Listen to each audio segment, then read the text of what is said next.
Hello दोस्तों, welcome. इन्फिनियम pharma केम limited company का IPO open होने वाला है। कंपनी के डिटेल्स देखेंगे, जैसे कंपनी करती क्या है, बिजनेस मॉडल क्या है, कब से मार्केट में, कंपनी का फाइनेंशियल स्टेटस देखेंगे, जैसे कि सेल्स ग्रोथ कैसा है, प्रॉफिट ग्रोथ कैसा है, आईपीओ लाने का कारण देखेंगे, आईपीओ का price band, opening date, closing date, valuation क्या लगा, ये देखेंगे, जीएमपी अपडेट और फाइनली से आईपीओ में अप्लाई करें या अवॉइड करें, ये भी देखेंगे।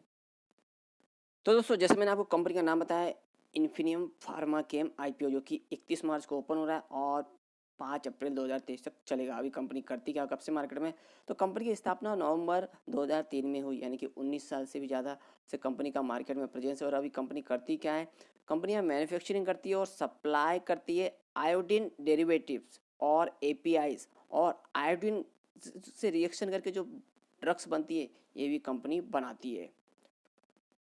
कंपनी का इसके लिए R&D सर्विसेज भी देती है, जो अपने कस्टमर है इनको, और कमर्शियल स्केल पे मैन्युफैक्चरिंग करके देती है। किन किन इंडस्ट्री को अपने प्रोडक्ट सप्लाई करती है, तो फार्मास्यूटिकल हुआ, एग्रोकेमिकल, न्यूट्रासिटिकल, स्पेशलिटी केमिकल और अदर केमिकल इंडस्ट्री को अपने प्रोडक्ट यहाँ पे सप्लाई करती है।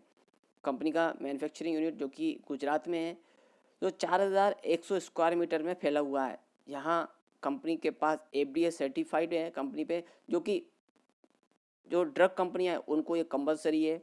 और ज़्यादातर एक्सपोर्ट जो करती हैं, FDA सर्टिफिकेट कंपलसरी है। और GMP कंप्लाइंस भी है कंपनी पे, जो कि कैपेबिलिटी है कंपनी पे कॉम्प्लेक्स आयोडीन डेरिवेटिव बनाने की। और कंपनी का 15 से ज़्यादा कंट्रीज़ में आउट ऑफ इंडिया प्रेजेंस है, जिसमें कंपनी यहाँ 200 से ज़्यादा आयोडीन डेरिवेटिव और 7 से ज़्यादा APIs अपने जो कस्टमर है उन्हें सप्लाई करती है। अभी कंपनी का यहाँ पे दोस्तों, जैसे मैंने आपको बोला, 31 मार्च को आईपीओ ओपन हो रहा है और 5 अप्रैल 2023 तक चलेगा। फेस वैल्यू 10 रुपये पर शेयर है, प्राइस 135 रुपये पर शेयर, और लॉट साइज 1000 शेयर्स का है। टोटल इशू साइज 25.31 करोड़ का है, जो कि टोटल फ्रेश है। और issue type fix price issue है, जो लिस्टिंग NSE एज SME होगा।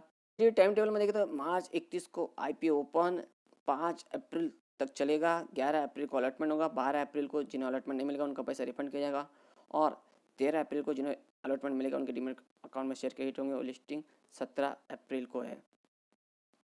और लॉट साइज देखें तो दोस्तों, यहाँ पे देख सकते हैं आप, मिनिमम एक और मैक्सिमम भी एक लॉट में 1000 शेयर, जिसके लिए 1,35,000 अमाउंट इन्वेस्टमेंट में लगेगा। तो दोस्तों 1,35,000 इन्वेस्टमेंट में लगने वाला है, तो अच्छी खासी रिस्क यहाँ बढ़ जाती है। और HNI कैटेगरी में हम 2 लॉट अप्लाई कर सकते हैं, जिसमें 2000 शेयर रहेंगे, 2,70,000 अमाउंट इन्वेस्टमेंट में लगेगा। और IPO में दोस्तों प्रमोटर्स यहाँ पे देखें तो श्री संजय कुमार विट्ठल भाई पटेल और श्री प्रवीण बाड़ा भाई मदानी और श्री मितेश लाभजी भाई चिकलिया जी, ये कंपनी के प्रमोटर्स में। और आईपीओ के पहले प्रमोटर्स का होल्डिंग 100%, आईपीओ के बाद का फिलहाल अपडेट नहीं है।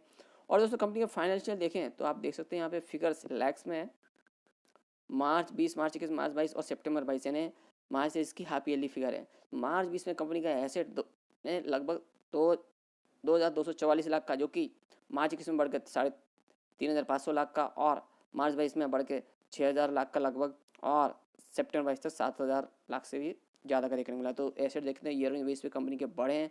रेवेन्यू ग्रोथ देखें तो मार्च 20 में 3,941 लाख की, जो कि मार्च 21 में बढ़ के 7,115 लाख, और मार्च 22 में 10,000 लाख की, सितंबर 22 तक देखें तो लगभग 8,000 लाख, यानी कि मार्च 23 तक ये 8 दूनी 16,000 लाख की कंपनी का रेवेन्यू जाते हुए नजर आएगा। तो रेवेन्यू ग्रोथ भी शानदार कंपनी का अप ट्रेंड में। प्रॉफिट ग्रोथ देखें तो यहाँ पे मार्च 20 में 93.40 लाख का, जो कि मार्च 21 में 272, मार्च 22 में 610 और सितंबर 22 में 551, यानी कि 1,100 मार्च 23 में कंपनी का प्रॉफिट जाते हुए नजर आएगा। तो कंपनी का प्रॉफिट भी शानदार अप ट्रेंड में। नेटवर्थ देखें तो मार्च 20 में 424, जो कि मार्च 21 में 702, मार्च 22 में 1,310 और सितंबर 22 में 1,855 लाख का। तो नेटवर्थ भी कंपनी का अप ट्रेंड में बढ़ रहा है ईयर ऑन ईयर बेस पे। कर्ज देखें तो कंपनी का मार्च 20 में 567 लाख का, जो कि मार्च 21 में 579 लाख का, मार्च 22 में 1,385 और सितंबर 22 तक 1,614 लाख। तो कंपनी का यहाँ पे कर्ज बढ़ रहा है, तो ये थोड़ा सा चिंता का विषय है। पर दोस्तों आगे आप देखेंगे तो ये चिंता भी आपका चला जाएगा, क्योंकि आईपीओ लाने का रीज़न उसमें भी आपको एक क्लियर हो जाएगा कि कंपनी का कर्ज आगे कम करने वाली है कंपनी। तो यहाँ पे कंपनी के फाइनेंशियल अच्छे हैं, स्ट्रांग हैं, और company year on year base पे ग्रोथ कर रही है। और अभी आईपीओ लाने का रीज़न तो दोस्तों यहाँ पे कंपनी मार्केटिंग और ब्रांडिंग एक्सपेंसेस करने वाली है, जो आईपीओ के पैसे आएंगे उनसे। और रजिस्ट्रेशन करने वाली है रीच सर्टिफिकेट का, जो कि यूरोपियन कंट्रीज़ में अनिवार्य है अपने प्रोडक्ट सप्लाई करने के लिए। और मार्केटिंग एक्सपेंसेस ये सब कंपनी करने वाली, यानी अपना बिजनेस और ग्रोथ करने वाली है। और repayment of some existing loan, और एक्सपेंशन करने वाली है यूनिट का, यानी कि जो मैंने आपको बोला कंपनी में कर्ज है उसका जितना हो सके उतना कर्ज या कंपनी का चुकाने का इरादा है। और एक्सपेंशन भी कर रही है अपनी यूनिट। वर्किंग कैपिटल इंक्रीमेंट कर रही है, जो रिक्वायरमेंट में उसमें पैसा लगाएगी। और आईपीओ लाने में जो एक्सपेंस होगा उसको भी आईपीओ के पैसे से ही पूरा करेगी। तो यहाँ कंपनी के ओवरऑल देखें आईपीओ लाने के रीज़न अच्छे हैं। एक तो मार्केटिंग और ब्रांडिंग कर रही है, रीच सर्टिफिकेट ले रही है इससे, और यूरोप में अपना बिजनेस बढ़ा सकेगी कंपनी। और लोन चुका रही है, यानी कि कंपनी का फाइनेंशियल और भी स्ट्रॉन्ग हो जाएगा। और एक्सपेंशन कर रही है। और दोस्तों अभी कंपनी के आईपीओ में अप्लाई करना तो कंपनी का एड्रेस हमें पता होना चाहिए, हम किसे पैसा दे रहे हैं। जीआईडीसी सोजित्रा, तालुका सोजित्रा, डिस्ट्रिक्ट आनंद।